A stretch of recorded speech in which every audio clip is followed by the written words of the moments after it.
Evangelho segundo João, capítulo 4.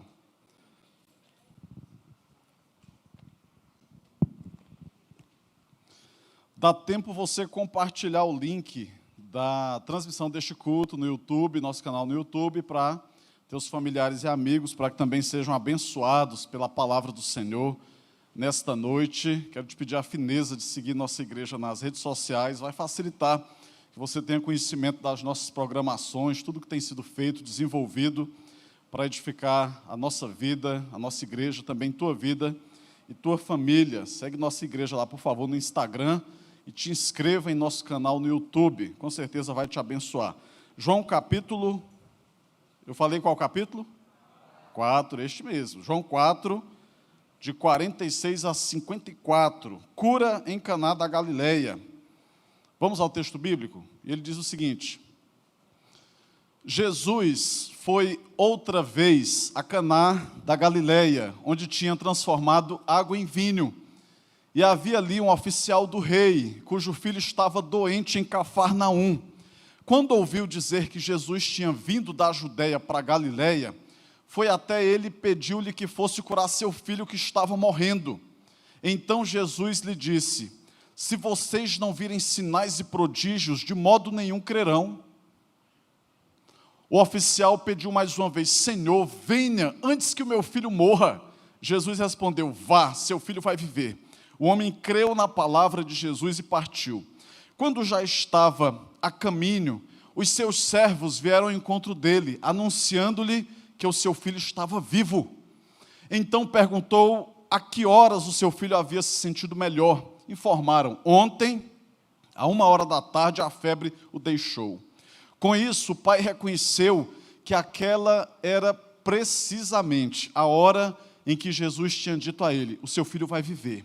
E ele e toda a sua casa creram. Este foi o segundo sinal que Jesus fez depois de ir da Judeia para a Galileia. Vamos orar mais uma vez? Santo Deus, maravilhoso Pai, Senhor, pela tua misericórdia clamamos nesse momento, que pela ação sobrenatural e infalível, ó Deus, do teu Santo Espírito, tu operes um milagre, ó Deus, que somente tu podes fazer. O milagre de que esta mesma palavra alcance o coração de todos e de cada um que está aqui presente nesta noite, igualmente o coração de quem acompanha essa transmissão e que verá também depois esta gravação. Senhor, descortina diante dos nossos olhos o resplendor da tua majestade. Fala, papaizinho, ao coração dos teus filhos. Fala, papai, clamamos. Fala porque os teus servos ouvem a tua voz. Clamamos ao Senhor pela tua misericórdia, em nome de Jesus. Amém. Cura em Caná da Galileia. Pelo menos 3 lições com base neste texto que acabamos de ler. Primeira lição, logo de cara, é que dramas e lutas existem em todas as classes sociais.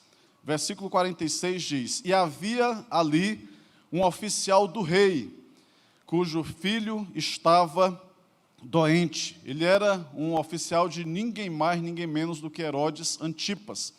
Você deve saber que Herodes se referia a um título, era um cargo muito importante, muito imponente, representava, por exemplo, em dado momento, o Império Romano, era muita força em uma só pessoa. E este homem era alguém que estava ao lado, que estava ali como um chefe de gabinete, primeiro escalão de Herodes Antipas. Ele era um oficial do rei, um tipo de primeiro-ministro de um presidente da República, um secretário estadual de um governador, alguém de altíssima patente, de grande destaque, e que tinha intimidade com um dos homens mais poderosos da terra naquela época. Então, ele era um homem que estava muito bem servido de contatos ilustres. Ele tinha um grande poder de network, um grande poder de conexão. Só que chega um momento em que ele precisa clamar pela misericórdia do Senhor, apesar de ser quem era, apesar de deter o poder e o prestígio que ele detinha, que ele possuía, precisou do Senhor. Alguém que tinha intimidade com os homens mais poderosos da terra, mas que precisou da ajuda de Deus, que precisou da ajuda de Jesus Cristo para lhe socorrer no momento de grande aflição. De cara, nós já percebemos que aqui é o retrato de todos nós. Independentemente da nossa faixa etária, da nossa condição social, do nosso núcleo familiar, da nossa teia de contatos e network, mais cedo ou mais tarde, todos nós nos veremos numa sinuca de bico, encurralados, precisando do socorro do Senhor. Pastor, não rogue praga sobre minha vida, não. Eu estou só falando para você um caminho natural da existência de todos nós. Todos nós carecemos da ajuda e do socorro do Senhor. Só que nem sempre nós descobrimos de primeira. Às vezes é necessário que a gente passe por uns rebuliços da vida para entendermos o quanto que precisamos do Senhor. C.S. Lewis gostava de dizer que o sofrimento é o megafone de Deus para despertar um mundo ensurdecido. Um mundo surdo que precisa ser despertado para lembrar-se do seu Deus. Dramas e lutas existem em todas as classes sociais. E esse texto deixa isso muito claro. Havia ali um oficial do rei cujo filho estava doente. Não era de tanto prestígio, não tinha contatos tão bons, mas ele precisou. De repente, um homem que se sentia um gigante passa a se sentir um pigmeu, como se fosse um anãozinho. Um homem que se sentia talvez muito forte, imponente, de repente se sente frágil, se sente vulnerável. Foi assim, por exemplo, com Naamã. Está descrito no livro dos Reis, 2 Reis, capítulo 5. Fala que ele era chefe do exército do rei da Síria, o equivalente a um general em nossos dias. Chefe do exército do rei da Síria, varão valoroso, porém leproso. Então era um homem que também estava em alto gabarito social, general do exército do rei da Síria, um homem de muito valor, de alto quilate, mas o texto diz, porém leproso. O que nos quebra é esse porém. O que nos quebra é o mais leproso. Contudo, leproso. É o que nos arrebenta. Por quê? Porque mostra a nossa fragilidade. Mostra a nossa vulnerabilidade. Dependendo de quem sejamos, em algum momento acontece e a gente tem que ir na UPA, tem que ir na unidade de saúde, tem que correr para o Balsas Urgente, para o regional, para o Hospital São José, tem que correr para outra cidade. Se tiver um pouquinho mais de condição, tem que esperar o sol raiar para poder embicar a aeronave para São Luís, para Teresina, para Araguaína em busca de socorro. Tem que bater na porta do médico. Vai na UPA, se tiver um pouco mais de condição, vai para o Albert Einstein, vai para o Sírio-Libanês, lá em Brasília, DF Star, o Hospital dos Barões, DF Star. Mas dia ou menos dia precisa pedir, por favor, venha me acudir, me socorra, eu preciso de ajuda, doutor, por favor, não me deixa morrer. Todos nós temos os pés de barro. Todos nós somos frágeis e é difícil para nós, às vezes, entendermos e reconhecermos a nossa condição. Todos nós estamos, por exemplo, sujeitos à morte. Balsas, eu contei, tem pelo menos 3 cemitérios. Tem esse central, tem um lá para Cidade Nova, tem um na saída ali para Alto Parnaíba, tem cemitério mais popular, pode ter um cemitério mais sofisticado. Morava em Brasília, eu vi o grande movimento nos cemitérios. Brasília, até pouco tempo, não tinha crematório, agora já tem, no cemitério principal lá, o primeiro que teve, Campo da Esperança. Tinha em Águas Lindas, como é que chama, na saída sul ali de Brasília, Valparaíso, tinha crematório, o pessoal levava para lá. Agora, Brasília já tem. Mas cedo ou mais tarde a pessoa tem que lidar com o drama da morte, do luto, da dor, independente de quem seja, condição social. O ser humano é nivelado pela morte e o ser humano também é nivelado pela dor. O drama está em todas as classes sociais, mas também nas classes religiosas. Eu já devo ter contado para vocês uma experiência que um pastor batista teve, e eu conto porque ele também contou numa mensagem pública, então não é segredo. Pastor Estevão Fernandes, da PIB de João Pessoa, Paraíba. Um dia eu estava no gabinete pastoral, chega alguém lá, fala com a secretária dele, preciso conversar com o pastor Estevão Fernandes, pastor da PIB de João Pessoa, Paraíba. Pois não, quem é? O arcebispo da Paraíba. O arcebispo da Paraíba. Como assim? Aí recebeu no gabinete, pois não, eu vim aqui para o senhor orar por mim. Fui submetido a uma bateria de exames e descobriu um câncer de tratamento difícil, diagnóstico, prognóstico difícil. Vamos lutar. Mas todo mundo sabe, na Paraíba, que o senhor é um homem de Deus. Eu vim aqui para o senhor orar por mim. Arcebispo, eu tenho um protocolo.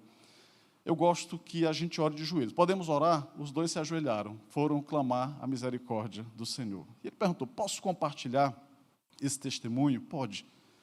Porque todos nós estamos sujeitos, independente da condição financeira, da condição social, independente até da nossa religião. Dramas e lutas existem em todas as classes sociais. Em segundo lugar, esse texto também nos mostra que todos podem e devem recorrer ao auxílio de Jesus. Olha o que diz o texto, versículos 47 a 49. Quando ouviu dizer que Jesus tinha vindo da Judeia para a Galiléia, foi até ele e pediu-lhe que fosse curar seu filho, que estava morrendo.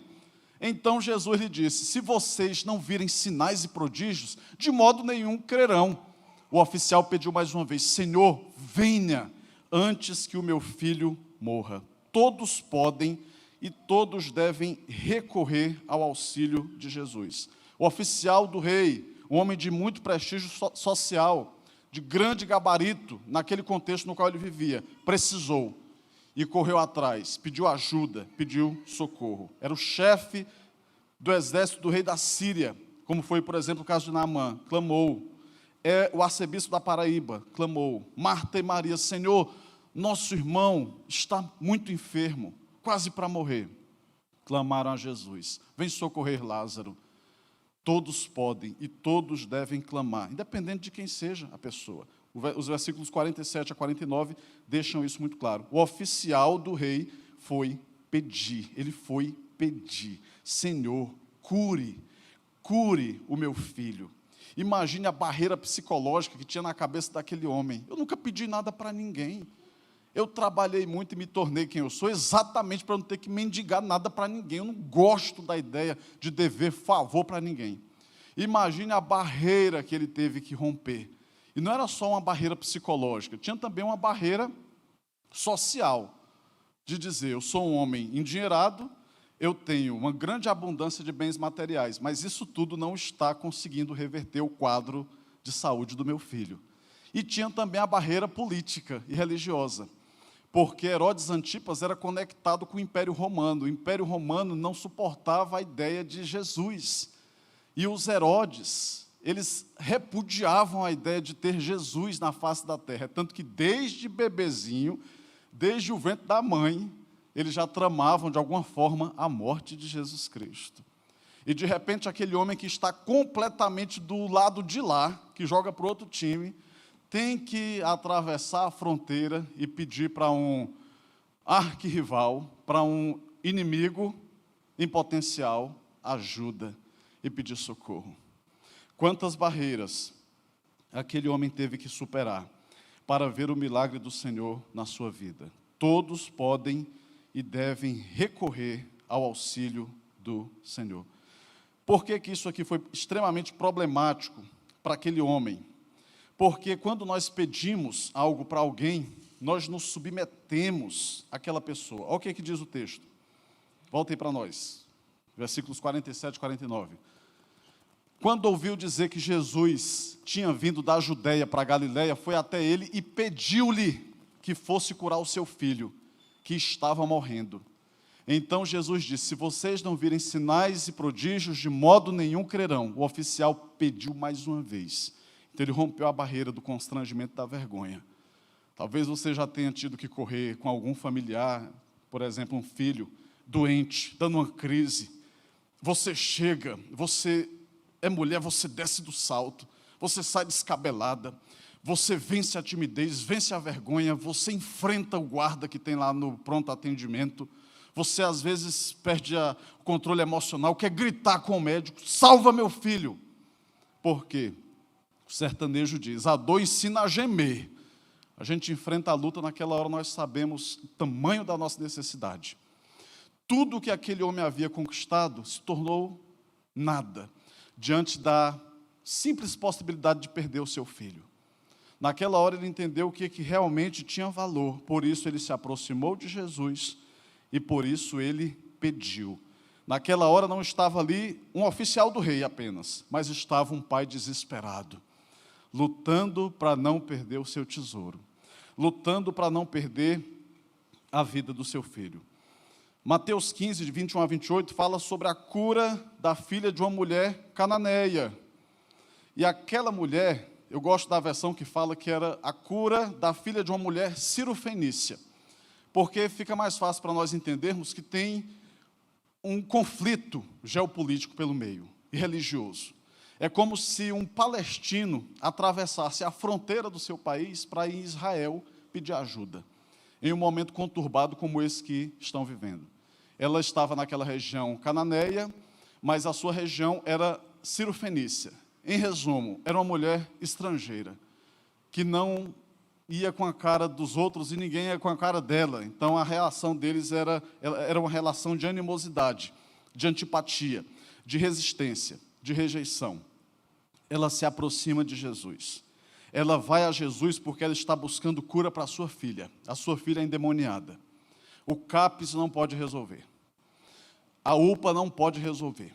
Uma equipe multidisciplinar não pode resolver. Se você já viu alguém debaixo de possessão maligna, você sabe que um tranquilizante que adormeceria um elefante não surte efeito nenhum naquela pessoa. Homens do tamanho de um guarda-roupa, 20, não conseguem segurar uma pessoa endemoniada. O 4º batalhão inteiro da Polícia Militar de Balsas não tem condições de subjugar. Ela foi buscar a ajuda de Jesus. Ela foi clamar pela ajuda de Jesus Cristo, porque ela tinha ouvido falar que ele tinha poder. E o texto fala sobre a reação de Jesus. Ela pede um milagre. Jesus lhe oferece, em vez do milagre, uma resposta dura. Eu confesso para vocês, foi uma das passagens bíblicas que eu disse assim, meu Deus, Jesus foi mal educado com a mulher, porque ela pede um milagre, aí Jesus fala para ela uma expressão, você acha que é certo eu tirar o pão da boca dos filhos para dar para os cachorrinhos? Irmãos, mas o amor daquela mulher pela sua filha, o desejo de vê-la recuperada, foi tão alto, falou tão mais alto, tão forte, que ela teve a audácia de dobrar a aposta. Ela disse assim, mas os cachorrinhos comem das migalhas que caem da mesa do seu Senhor. Eu não me importo de comer as migalhas. Eu sei que o Senhor veio primeiramente para os judeus. Eu não me importo. Eu queria ver a manifestação do teu poder. Jesus elogia a fé daquela mulher. Quantos de nós que vemos o milagre do Senhor e a ação de Deus ser bloqueada em nossa vida por causa do orgulho?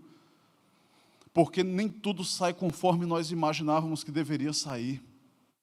Porque talvez uma vez pedimos ajuda para alguém que considerávamos espiritual e recebemos ali uma porta na cara.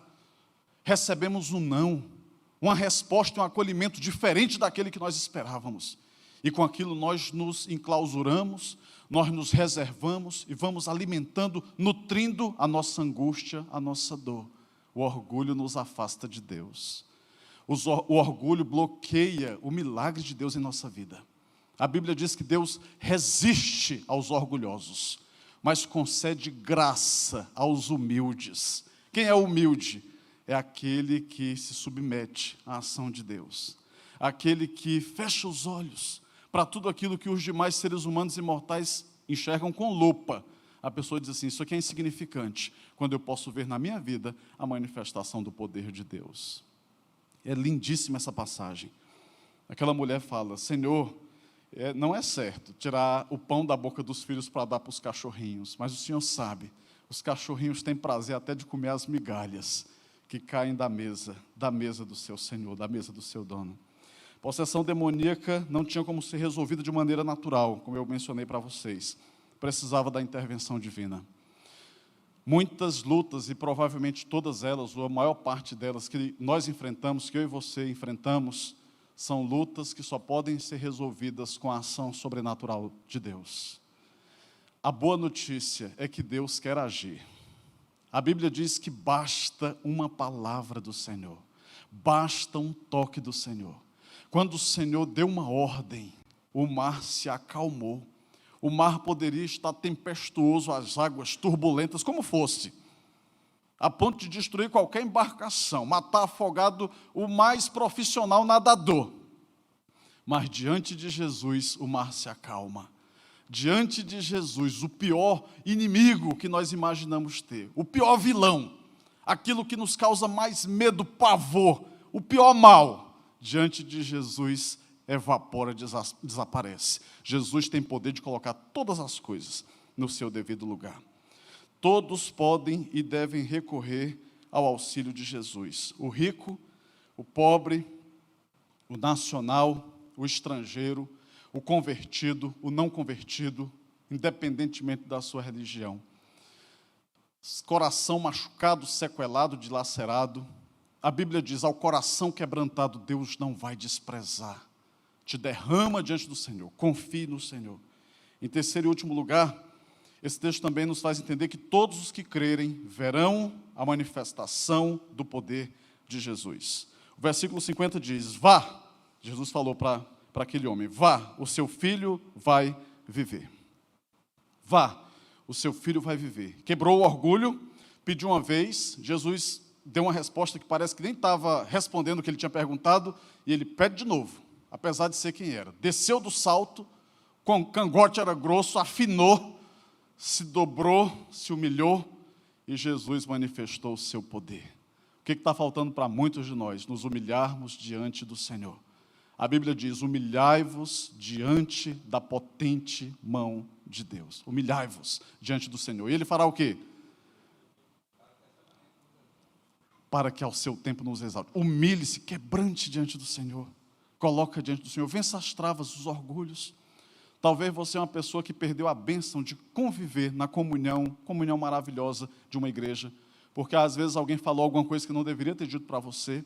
Talvez você se sentiu ferido até por uma liderança espiritual e aquilo bloqueou tua relação com Deus, desejo de se relacionar com Deus, participar de uma igreja local. Eu quero te encorajar a trilhar o caminho da humildade, a andar a segunda milha, a fazer como este alto oficial. Apesar de ser quem era, naquele momento ele se despiu de quem ele era, de todo o seu glamour, ele tirou um a um as suas condecorações, ele botou o seu distintivo de lado, aqui não tem um major, aqui não tem um almirante, aqui não tem um sargento, aqui não tem um coronel. Aqui tem um homem que precisa da graça de Jesus Cristo. Aqui tem uma mulher que precisa da graça de Jesus. Senhor, eu tenho condições de andar num salto agulha, com elegância, mas nesse momento eu quero botar o pé no chão, eu quero descer do salto. E não somente botar o pé, mas botar o rosto no pó e na cinza, porque eu quero me humilhar diante do Senhor, porque Tu és Deus. Talvez é o que está faltando para muitos de nós vermos a manifestação do poder de Deus em nossa vida. Para ver o milagre do Senhor ser desencadeado dentro da nossa casa, dentro da nossa família. Aquele homem creu na palavra de Jesus. Imagine, Jesus diz assim, vai, o teu filho vai viver. Ele poderia dizer, não, mas eu só confio se o Senhor for. Jesus deu uma palavra. A palavra de Jesus não é como a nossa palavra. A Bíblia diz que Deus não é como o homem, e nem como o filho do homem, para que minta. A palavra do Senhor, irmãos, é uma sentença. Quando o Senhor dá uma palavra, aquela palavra não pode ser revogada. É a própria essência do próprio Deus. Ele se agarrou naquela bendita palavra. Vai, o teu filho vai viver. Imagine fazer uma viagem de volta como aquele tinha feito. Imagine, cerca de 80 quilômetros. Tinha transporte, como nós temos hoje, helicóptero, avião, carro motorizado? Não. No máximo, se tivesse um animal. Imagine que viagem, meu Deus do céu, angustiante. Para pensar, não tinha WhatsApp, não tinha nenhum tipo de comunicação remota para saber assim, e aí, escapou ou não? Então ele teve que ir pela fé. E quando ele chega, ele vê que o seu filho está curado, que a manifestação do poder de Deus havia se consumado na vida do seu filho. Ele creu no Senhor. A fé é o elemento definidor entre a vitória e a derrota. A fé é o elemento definidor entre o sucesso e o fracasso, entre ganhar ou perder, entre ser salvo e viver para sempre na perdição. O que vai fazer toda a diferença é a fé que temos em nosso coração. A diferença entre a derrota acachapante, avassaladora e a vitória está exatamente na fé. A diferença entre a perdição, a danação eterna e a salvação está na fé. Eu tenho falado para vocês recorrentemente. A Bíblia diz que sem fé é impossível agradar a Deus. E que é necessário que todos que se aproximam de Deus creiam que Ele existe e que Ele dá galardão para quem o busca. A Bíblia nos ensina a buscar com fé, clamar. Hoje, na turma de batismo, nós falamos um pouquinho sobre isso, sobre o valor da oração. O poder da oração não está na oração apenas em si e nem em quem ora, mas em quem recebe a oração. O Deus que é poderoso para fazer infinitamente mais, além do que pedimos ou pensamos, segundo o seu poder que em nós opera. Foi o Deus quem nos ensinou a ora e peça com fé. Bata como quem bata na porta, bata e a porta se vos abrirá. Clame a Jesus Cristo. Derrama teu coração diante dele, suplique ao Senhor. Monte intercessão, entre como um guerreiro, um soldado valente vai para a batalha, batalhando por tua família, batalhando pela fé dos teus filhos, dos teus netos, batalhando pela regeneração, pela transformação e conversão do teu marido, batalhando pela libertação das drogas, da criminalidade de alguém que você ama demais, batalhando pela cidade. Precisamos ter uma atitude mais ativa espiritual em relação à nossa cidade. Militamos muitas vezes muito em rede social, devíamos militar muito mais nas trincheiras espirituais, nos lembrando que os inimigos com os quais temos que lutar, a Bíblia diz, não são carne ou sangue, mas são principados, são potestades, são poderios e dimensões espirituais. E para a batalha espiritual você tem que manejar, tem que saber manusear as armas bíblicas, as armas espirituais. Jesus falou para aquela mulher, vá, o teu filho vai viver. A fé fez toda a diferença. Ele creu, e porque ele creu, o Senhor manifestou o poder na vida do seu filho, assim como manifestou o poder na filha daquela mulher cananeia. A Bíblia diz que os amigos que levaram um paralítico para encontrar-se com Jesus, 4 amigos. A Bíblia diz que Jesus, vendo-lhes a fé, Jesus viu a fé que eles tinham no coração. Jesus viu a fé dos amigos, e por causa da fé dos amigos, o milagre do Senhor foi desencadeado na vida daquele paralítico. Bote a fé em ação, meu irmão. Confie no Senhor, confie nas promessas do Senhor. Dê passos de fé, acesse o sobrenatural. Vá para a presença do Senhor e se derrame. A Bíblia diz que o justo vai viver pela fé. Em 1517, desencadeou a reforma protestante, da qual nós temos uma influência direta e somos fruto, porque o monge Martinho Lutero estava ali e à luz de vela, lamparina talvez, ele chega no texto bíblico que diz, mas o justo se salvará e o justo viverá pela fé. Nós não vivemos por absolutamente nenhuma forma de subsistência humana. Quem nos banca não é a nossa empresa, bote isso na sua cabeça. Quem nos banca não são os nossos pais, no primeiro plano. Quem nos banca é Deus. A Bíblia diz que todas as coisas subsistem por causa dEle. É o Senhor quem bota a mão e faz com que nós não desmoronemos. É o Senhor que faz com que a gente jogue a medicação dentro da boca e Ele opere o milagre de saber o que vai regular a pressão arterial, que vai ajudar no trabalho, na função renal, que vai ajudar o trabalho cardíaco. É o Senhor. É por causa dEle que tudo isso se mantém. É o Senhor que faz o milagre com que a gente tome uma medicação, e aquela medicação pode ser usada por Deus como um milagre moderno, para combater e debelar, por exemplo, uma infecção que poderia ser mortal. É o Senhor quem vai instrumentalizar os homens para o nosso próprio bem, porque é o Senhor quem opera em nós tanto querer como efetuar segundo a sua boa vontade.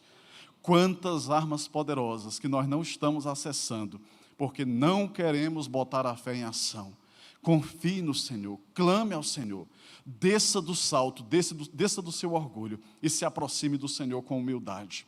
Quanto mais nós nos aproximamos do Senhor, mais nós vamos sendo tratados por Deus. Quanto mais nós nos aproximamos do Senhor, mais vamos sendo quebrantados por Deus. Mas o Senhor nos ilumina, porque Ele é a própria luz. E quando Ele nos ilumina, Ele faz toda treva ser dissipada do nosso coração, da nossa mente, da nossa alma e da nossa vida. Se aproxime do Senhor. Eu fecho, meus irmãos, essa mensagem com duas citações. A primeira de Spurgeon, quando ele dizia que orações são ouvidas instantaneamente no céu. Olha o que diz os versículos 51 até o versículo 53. Quando já estava a caminho, os seus servos vieram ao encontro dele, anunciando-lhe que o seu filho estava vivo. Aí ele teve aquela curiosidade. Então perguntou a que horas o seu filho havia se sentido melhor. Informaram: ontem, à 13h, a febre o deixou. Com isso, o pai reconheceu que aquela era precisamente a hora em que Jesus tinha dito a ele: o seu filho vai viver. E ele e toda a sua casa creram. E o que foi que Spurgeon falou? Tem a frase de Spurgeon aí? Orações são ouvidas instantaneamente no céu. Clame ao Senhor. Aonde você estiver, pode ser o maior sufoco, pode ser a maior agonia. Aonde você estiver, clame ao Senhor. Peça o socorro do Senhor, porque a oração feita na terra é ouvida instantaneamente no céu. E outra frase que marca muito é de C.S. Lewis, que ele diz: há um céu aberto, dentro de quê?